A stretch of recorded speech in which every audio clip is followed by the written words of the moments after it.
அனைவருக்கும் வணக்கம். இது தமிழ் பிளஸ் ரிப்போர்ட். இன்றைய தினம் முக்கியமான ஒரு கருப்பொருளை பற்றி தான் பார்க்க போகின்றோம். மன்னார் மாவட்டத்திலே இளைஞர்கள் மற்றும் மன்னார் மாவட்ட மக்கள் அனைவரும் சேர்ந்து முன்னிறுத்தி ஒரு போராட்டம் செஞ்சு கொண்டிருக்கின்றார்கள். அந்த போராட்டத்தின் கருப்பொருள் தான் கருநிலம். கருநிலம் என்றால் என்ன, அதன் கரு என்ன என்றதை பார்ப்போம். மன்னார் மாவட்டத்தில் இயற்கை வளங்கள் சூறையாடப்படுகின்றது என்ற ஒரு குற்றச்சாட்டை முன்னிறுத்தி இளைஞர்கள் மற்றும் மக்கள் ஒன்று திரட்டி போராட்டம் செய்து கொண்டிருக்கின்றார்கள்.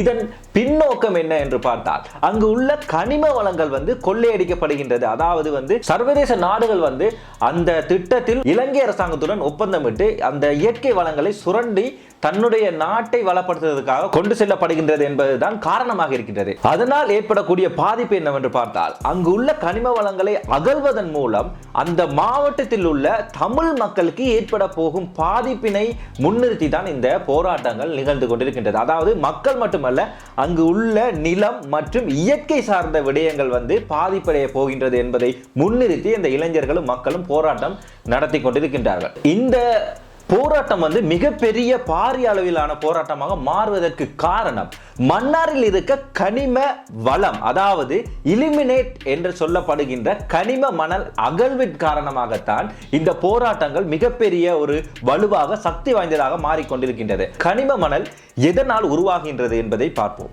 இந்த இல்மெனைட் கனிம மணல் என்பது பல்லாயிரம் வருடங்களுக்கு முன்பாக எரிமலை குழம்புகளில் இருந்து வரும் கரி சாம்பல்கள் ஆற்றுடன் கலந்து அரிப்புக்குள்ளாகி அது மீண்டும் கடலை அடைந்து அந்த கடற்கரையில் படிவங்களாக படிவதுதான் அந்த இல்மினேட் என்கின்ற ஒரு கனிம படிவம். அந்த படிவம் மன்னார் மாவட்டத்தில் உலகத்தின் 4வது இடத்தில் இடம் பிடித்துள்ளது என்பது ஆஸ்திரேலிய நிறுவனமான டைட்டானியம் ஸ்டாண்ட் அறிவித்துள்ளது. அதாவது மன்னார் தீவின் நிலப்பரப்பில் 53 மில்லியன் டன் கனிம மணல் இருப்பதாக அந்த அறிக்கை சுட்டிக்காட்டுகின்றது.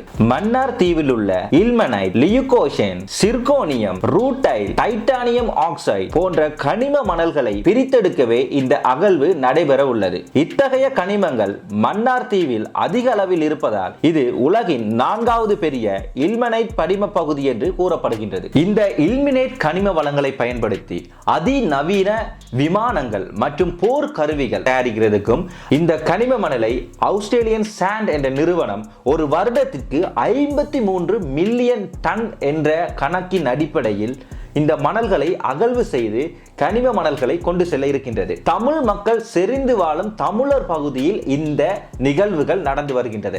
அந்த வகையில் இந்த கனிம மணலை அகழ்வதன் மூலம் இந்த நாட்டிற்கு என்ன பாதிப்பு என்று பார்த்தால், மக்களின் வாழ்வாதாரங்கள் பாதிக்கப்படுகின்றது. இந்த கனிம வளம் 10 அடிக்கு அகழ்வதன் மூலம் இந்த கடல் நீர் மக்களின் இருப்பிடங்களுக்கு வரும் என்பதும், விவசாய நிலங்கள் போன்றவை உவர் நீரால் பாதிக்கப்படும் என்பதும் குறிப்பிடத்தக்கது. அதாவது மக்கள் குடிக்கும் குடிநீர் கூட உப்பு நீராக மாறுவதற்கு வாய்ப்பாக உள்ளது என்பதும், கடல்வாழ் உயிரினங்களின் உயிராதார செயற்பாடுகள் கூட இதனால் பாதிக்கப்பட்டு கொண்டிருக்கிறது. உதாரணத்துக்கு பவளப்பாறைகள் மற்றும் மீனின் இனப்பெருக்கங்கள், ஆமைகளின் இனப்பெருக்கங்களும் கடல்வாழ் உயிர்களின் இனப்பெருக்கங்களும் குறைந்து அங்கு மீனவர்களும் மீன் பிடிக்க முடியாத சூழ்நிலையும் ஏற்படும். இலங்கையின் ஒரு மன்னார் தீவு என்ற ஒரு மிகப்பெரிய ஒரு நிலம் சிறிது சிறிதாக கடல் நீர் மட்டம் உயரப்பட்டு அந்த தீவு சிறிதாக மாறிவிடும். அதனால் அங்கு வசிக்கும் மக்கள் அனைவரும் வேறு இடங்களுக்கு இடம்பெயர்ந்து செல்வதற்கான வாய்ப்புகளும் இருக்கின்றது. அதாவது இந்த வருடம் இந்த கனிம மணல் அகழ்வு ஏற்படுத்தி இருந்தால் இன்னும் 10 வருடங்களில் அந்த நிலப்பகுதி மக்கள் அங்கு வாழ்வதற்கு தகுதியற்ற இடமாக மாறிவிடும். இதனால் தான் மக்கள் தொடர்ந்தும் அந்த போராட்டங்களை செய்து வருகின்றார்கள். இது மட்டுமல்லாமல் அந்த மன்னார் தீவில் அதானியின் காற்றாலைகள் திட்டம் கூட இப்போது நடந்து வந்து கொண்டிருக்கிறது.